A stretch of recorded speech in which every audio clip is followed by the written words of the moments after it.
The VAR Show. The one place for your weekly football update.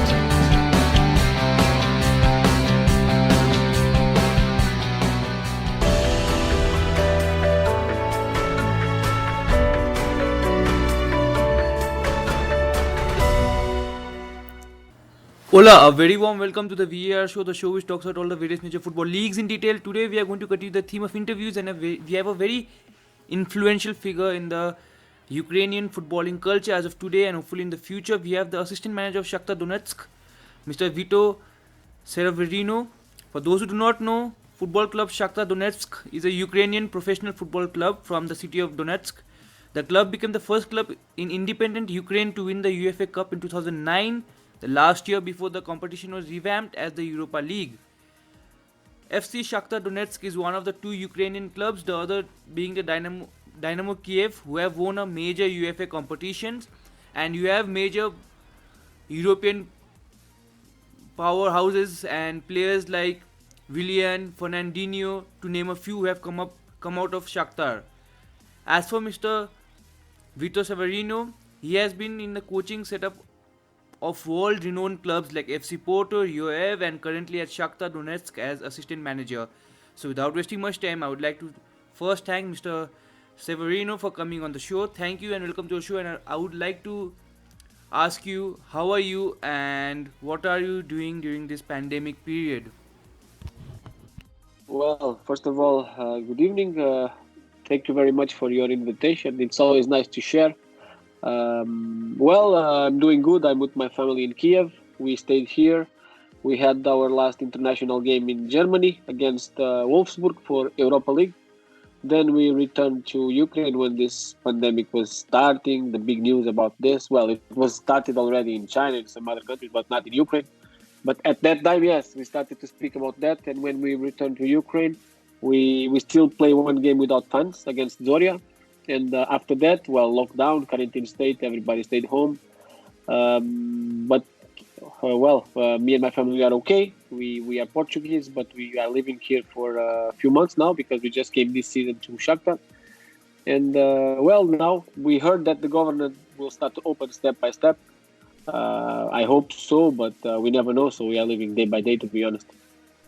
So, since you are originally from Portugal, how is the football culture in Ukraine compared to maybe Portugal?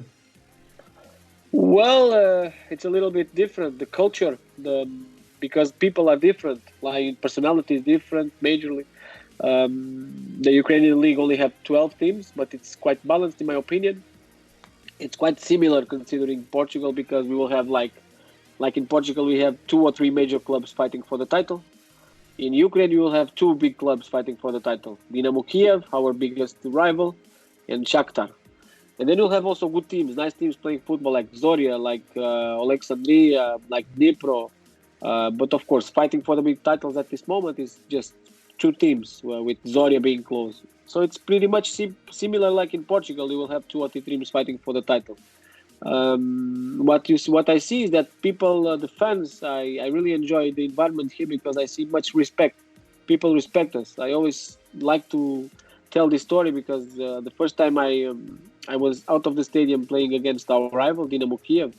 If it was in Portugal, it was impossible to go out of the stadium with my training kit. I must go in the bus and go home. But in here they told me, no, you can go. Just go home if you want. Grab a taxi. Go pick your car, do whatever you want, and see for yourself. And I left the stadium, 60,000 fans during the game. We win the game in Kiev, and after that I was out, and people asked me to take pictures, to send some autographs to me and all the players, and of course manager and everybody. So I pretty much enjoy this kind of atmosphere, this respect, because football is about rivalry, but also about respect, in my opinion. But we love being here. The Ukrainian league I'm enjoying. I'm also enjoying Champions League because it was a big opportunity for us. Europa League as well, and it's been nice. So you are very young in terms of management. You are very young in your career. So when did you think that you wanted to get into management? Well, my friend, to be honest, I start to think about that when I understood that as a football player, I didn't have the quality to play the level that I work now. You understand? To play international level, professional level. So I was pretty much young. I was in school, and in Portugal, when we are like 15 years old, something like that, in school, we can choose some specific area to put your effort. You understand? You can choose like sports or like chemistry or like. And I choose. I started by choosing sports because I really enjoy sports. I played football, um, and I started to understand the other side, the side of training methodology, leadership, communication. I fell in love with that, to be honest. And I started to think maybe as a manager, if I try real hard and if I'm lucky enough, maybe I can have a chance. And then when I finish my high school, I entered the university. Of course, I choose sports sciences. Of course, I choose specialization in football. And I have my first chances was working with under 11s, under 12s with in academy. But then after 8 years, I had this big opportunity to join FC Porto, and from that I started to jump, and also I met important people, great people. I had some luck, to be honest, also, and the opportunities came, and now I'm here. So you have been assistant manager at many big clubs like Porto, Rio Ave, then Shakhtar now. Do you plan maybe in the future to go and try your hand as the full-time coach? Well, at the moment, I don't think about that because as you said, I'm young. I'm humming. Above all, I must say this to you. I'm happy. I really enjoy doing what I'm doing. I really enjoy working with the manager that I'm working now for 4 years. I really enjoy working at this level. So I'm really focused doing this. I don't think about that. But yes, I think this will happen naturally in the future. I don't think about that, but I think it will happen naturally. I had the chance. I was invited twice at this time to work as manager, as head coach in the first league in Portugal. But I decided that it was not the timing for me because, as I told you, I'm happy. I enjoy what I'm doing. Every day we learn, and I didn't feel it was the time. So I wanted to ask you this question that Shakhtar have been so successful, it makes us doubt the quality of the league. How good is the league in Ukraine? That Well, some people had this similar idea that you are saying to me now. Even in Portugal, they say that it's not a good league. That's why you win every year. That's why Shakhtar is successful in Ukraine. But to be honest, the truth is this: we fight against we catch a Portuguese team in the Europa League, Benfica, and we beat them, and we pass the next round. Also, the Ukrainian national team play against Portugal, draw in Portugal, and win here in Ukraine. That's something. That's Ukrainian players are good. They have good level, and of course you don't have the buzz around the Ukrainian league like you have around other big leagues. To be honest, because it's not one of the biggest leagues. To be honest, also, but you have competition. People here fight to not to lose. They put all the effort, and you have lots of quality players also. Because people don't know too much about Ukrainian league. Also me, when I came here, I didn't know so much about Ukrainian league. But now I'm here, I can see that Ukrainian players are good. They have good level, and when you have talent, it's easy to play good football. so how is it working under Luis Castro? Like as a manager. Well, really nice. It was. He's a very important person in my career. When I started as a young coach, as I told you, I moved to a city in Portugal called Coimbra, and I started to coach in the club of the city called Académica. It's the oldest club in Portugal, but now they are in second league. But everybody knows this club, historical club. Now facing some problems with money, but sometimes it's happening in football, of course. And at that time, I was looking for my chance, but I didn't have this professional football background, So it's difficult when you don't have this. You don't know the right people. Who is going to invest in you, if you don't have this pass. So I started to think about this. Maybe I will not make it. But one time I was invited by the Portuguese FA, the Portuguese Federation, to go to this UEFA study group activity they had. So they invite a few coaches from Portugal, and I was there. And I met Luis Castro there. At the time, he was FC Porto Academy director. So he speak a little bit about football, about ideas, about philosophy, about methodology of training, about a few things. I was just a young guy. but I felt that we had some kind of connection in the ideas, But okay, we follow our lives. We go to FC Porto, meet to Academica, and after a year, he gave me a call and say, "Would you like to come to FC Porto to work at the time in the B team, the second league in Portugal?" So of course, yeah. So I moved all my life to Porto, to the north of Portugal, and I started to work with him. So he's a very important person to me, but also he's my head coach, the manager. But we have also a nice relation of friendship. So it's very easy to work with him. So how important was language? Was language ever a barrier in Ukraine? In Ukraine, Yeah. yes, it's difficult to be honest, but because the official language in Ukraine it's Ukrainian, but most of the people speak Russian, so it's two different languages. They are similar, but they're different. So compared to Portuguese, no logic can apply. You understand? Nothing. No rules, no grammar rules, no sounds, no nothing. So starting from zero, it was very difficult for me. So I'm still learning, to be honest. I know a few things. I know the important things to be in the training session. These kind of things I know. But also, what makes this easier for us is that the club in the past also had Portuguese manager, and also they have a lot of Brazilian players. The Brazilian players, they speak Portuguese. So every time they put some people working in the club, working as translators, So in the training session, every time we have one translator that translates all the time Portuguese to Russian, and we use English also, of course, to speak with the players. So now I can say it's not a problem anymore. But in the beginning, yes, also to go to do the basic things in supermarket, the basic things. Also the alphabet is different, so everything is just looking and see nothing. So talking of Brazilian players, how good is Tyson? Yeah, he's really good. He's a really good player, amazing player. Technically amazing player, and physically also, because when you see a player with his age playing at this level, also international level, it's not by accident, it's because they put much effort every day, because they eat good, they sleep good, they drink good, they don't do stupid things, because sometimes this is a message that also we give to the kids, because they just look at the pink part of football, like having the good cars, the good watches, lot of money, play and this is not football. This is for magazines. This is for make movies. Football is like the example you give to me. A player like Tyson that is now is not a kid anymore and still can play at this level amazingly because he's a professional. So he's a very good player. So if you had to describe yourself as a coach, what would be like? Which formation or what style your team would play?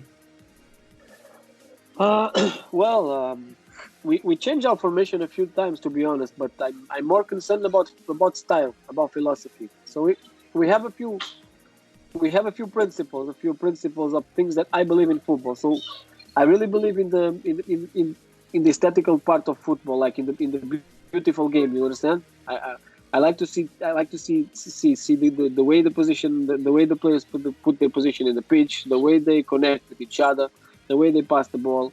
We really have this kind of positive football idea, and this is why we are here. Because also Shakhtar, for a long time ago, the president have this view about positive football, about a beautiful game, as you like to call it.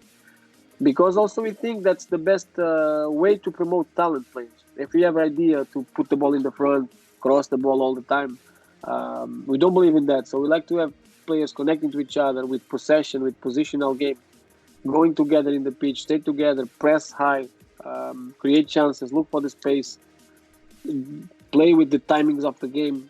Don't have the rush to lose the ball. So to be honest, it's kind of this. If we speak about formation, most of the time we will play 4-3-3. Maybe we change sometimes in the middle, but it's basically 4-3-3. Sometimes with 1-2 in the middle, some other times with 2-1 in the middle, like with one number 10. But of course, this depends on the kind of players that you have. If you have a player like Tyson, for instance, and if you like to play with him in the middle, maybe you need to put two midfielders behind, because it's to give him space, to give him freedom. If you have a really strong number 6 in your team, we also have that, and we can change. Maybe we can put two more offensive players in front of him, because you know that will cover the space for you. So the formation will depend, but the philosophy is this: positive football, offensive football, associative football, I can say. So, in the Shakhtar dressing room, we have a very influential figure in Snap. Who is a legend of the game of Yeah, Shakhtar Donetsk. How is it like, sharing the dressing room with him? Dario Serna, you say, no? Croatian Yes, player. yes. Well, this question is funny because it was his birthday yesterday. We just spoke on the phone right now. I just speak with him because we create a very nice relation. We have big friends. Well, he's a very nice guy. He's a very humble person. He's a very simple person. I'm speaking about a friend. I have a very positive relation with him. Not much to say. When people have the status that they have, it's nice to see that they stay humble, that they stay normal people like this is stop on the street every time to speak with the kids, to speak with everybody. And he's a very good coach. He can be a nice manager in the future, I think, if he wants. But above all, he's a very nice person, and for me, this is the most important thing. Okay, I'll ask you one question which I ask everyone. Which one do you prefer, man marking or zonal marking? Or a hybrid? Well, generally we prefer zonal marking, but sometimes we can mix a little bit just in set pieces. Sometimes we can mix a little bit, but mainly I would say zonal. Okay, so your next question is, do you have any coach or coaches you are inspired from? You take inspiration. Yes, of course. As I was saying to you that I understand early. I was young when I started to decide that maybe I could be coach because I could work very hard to be a coach, and to be a player is not like that. You need to have the talent to play. And at that time, at the same time, for coincidence, Jose Mourinho was starting to get to the top. And also he was, because he's Portuguese, and he was big inspiration for me. For why? Because Mourinho don't have a football as a player background. You understand? So he was like, for all the kids like me, it was like this. Look, he's on the top, so maybe it's possible to be a professional coach and to win trophies and to go to a very high level, even if you didn't have a background as a football player. So he was my first inspiration because of this. I start to believe I could get there because of him.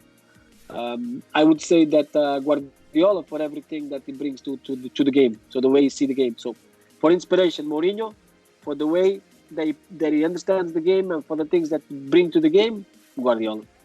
So do you have any particular team you watch matches of a lot? Like your favorite team or something? Well, I have lots of teams that I like to watch. Depends on the year. When I see that one team is playing, or they have a certain manager that I know that will see the game pretty much close the way that I see the game. You understand that this kind of philosophy, I would follow the team for sure. So, of course, I like to see Man City. I also like to see Liverpool because it's a different approach to the game, but it's amazing way. Also because I have a friend that works in Liverpool. One of the assistants of Klopp is my friend, and we work together in FC Porto Academy. So I like to follow for that. So when you work in professional football and you have friends, I will not say that you lose your favorite team and you are not a fan anymore. But I'm a football fan, but it's also my job. You understand? It's football 24/7. So sometimes I must say to you, sometimes I also like to turn off the TV and just read a book, because it's so many hours in the pitch and thinking about strategy, about tactics, about traveling to play everything. And of course I need to give time also to my family. But I like to see these kind of teams. I like to see the Portuguese league because I follow the Portuguese league because it's from my country, and I like to see all the teams. I like to see Barcelona play. I like to see Man City. I like to see Liverpool. And then depends on some ideas that appear in Europa. This year I like to see Atalanta because they play very differently. And we play against them in Champions League. It was big problem for us. So I like to see them because they have different approach. And I think coaches must be like this, aware of everything that surrounds us, so we can learn every day, even with the things that we don't like so much. I used to say that if we just see the things that we like, sometimes we can stay inside the box and we don't evolve. Sometimes you see different approach and you say, hey, maybe I can change this in my idea, maybe I can change this in my tactics, and we need to do this every day, I think.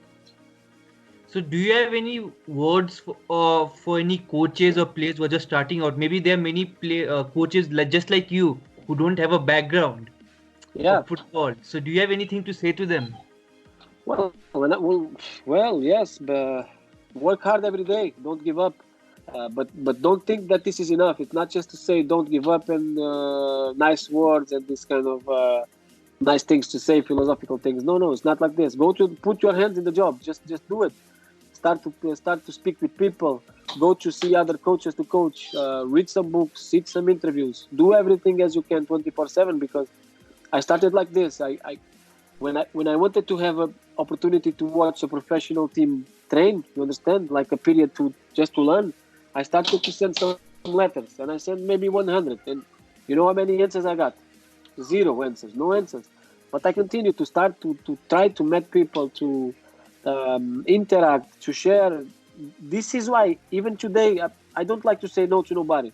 When somebody asks me, can you have a small interview? Can we speak? Can you give us something? Every time, if I can, I will say yes. Some kids ask, can I see Shakhtar training? I will speak to Luis, and maybe most of the times we say yes, because I can see myself on the other side, you understand? But it's not just about opportunities. So work every day. Don't give up, but really work. Don't think things will come to you, because you need to practice every day. On that note, I'll ask you a very controversial question. Very, very controversial. Please think of answer. Okay. Whom do you prefer, Lionel Messi or Cristiano Ronaldo? My friend, why you make that question to me? I know. This is a big war in the world, you know. And to be honest, they are amazing players. I'm very happy. So I'm in this age. I live in this age to see them both to play. So this is not the question to me. I understand your question, but well, even I'm Portuguese, so big problem to answer. So on that note, Vitor, thank you so much for talking to us. We wish you all the best for your future campaigns. We wish you all win all the trophies next year. Not only the Ukrainian League, even the Champions League or the Europa League, whatever position you win, everything. And maybe hope we can talk again soon after your success. And that's it. Thank you so much. We will, for sure. Thank you so much for your invitation. Wish you all the best for you, for your family, for your friends. Stay safe. All the best. Keep in touch. Thank you.